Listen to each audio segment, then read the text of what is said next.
The clash of bayonets, the roar of cannons, and the cry for freedom echo across the centuries. This is not merely a retelling of battles. It is the saga of a man chosen by destiny, the general who carried the fate of a nation upon his shoulders.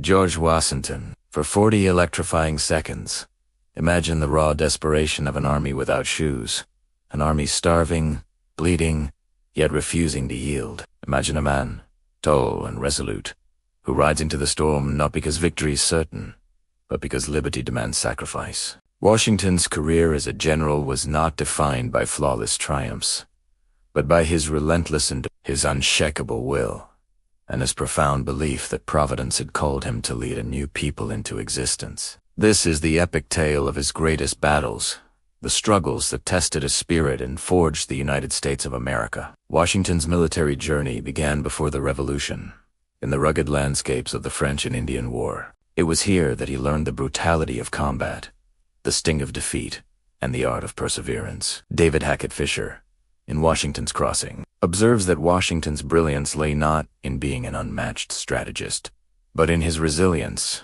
his refusal to accept despair as destiny. These early experiences carved into him the understanding that war was as much about survival as it was about glory, and that lesson would guide him when, years later, he took command of the Continental Army, a force of farmers, blacksmiths, and volunteers who stood against the most powerful empire in the world. The siege of Boston in 1775 was Washington's first great test. Taking command of an untrained militia, short on gunpowder and organization, he faced British forces entrenched in the city. With ingenuity, Washington fortified Dorchester Heights using cannons captured from Fort Tycon. The British, suddenly vulnerable to bombardment, were forced to evacuate. John Ferling, in almost a miracle, describes this as Washington's first triumph. Not for its bloodshed, but for its symbolism. America, against all odds, had compelled Britain to retreat. The message was clear.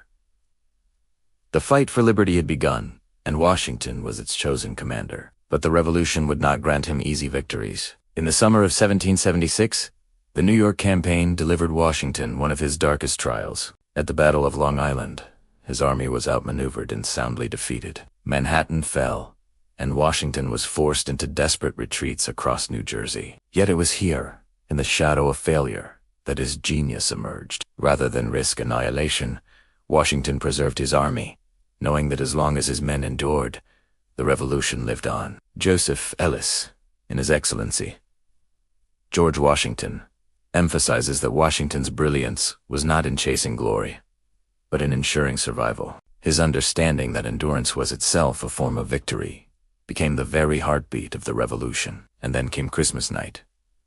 1776, the Delaware River, frozen and treacherous. Soldiers with rag-wrapped feet, carrying muskets through snow and storm. At the bow of the boat stood Washington, steady as a rock, his presence igniting hope in weary hearts. The Battle of Trenton was more than a raid.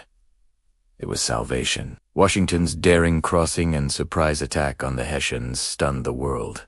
Fischer calls this moment the turning point of the revolution, when despair transformed into hope, when an army on the brink of collapse rose again to believe that freedom could be won. The fire of Trenton carried into the Battle of Princeton days later. There, Washington once again placed himself at the front, rallying retreating soldiers by riding directly into musket fire. "Parade with me, my brave fellows," he shouted, daring death to claim him. His courage electrified the battlefield, and Princeton ended with another stunning victory. Washington's willingness to risk his life alongside his men bound them to him with loyalty beyond measure. They did not just follow him because he commanded.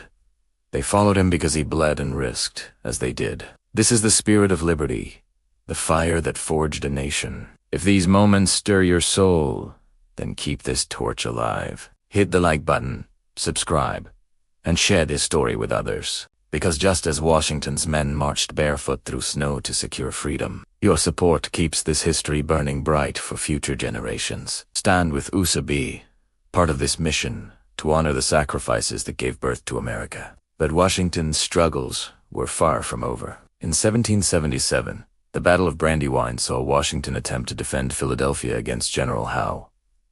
Despite courage and determination, his army was flanked and defeated, forcing Congress to flee the city. Yet Washington's spirit did not waver. At Hermantown, he launched a bold counterattack. Though ultimately repelled, the ferocity of the assault impressed foreign observers, convincing France that America's cause was not lost. This was no small feat, for without French aid, the revolution might have perished. Washington's ability to maintain hope, to press forward despite setbacks, was the very reason America endured. Then came Valley Forge.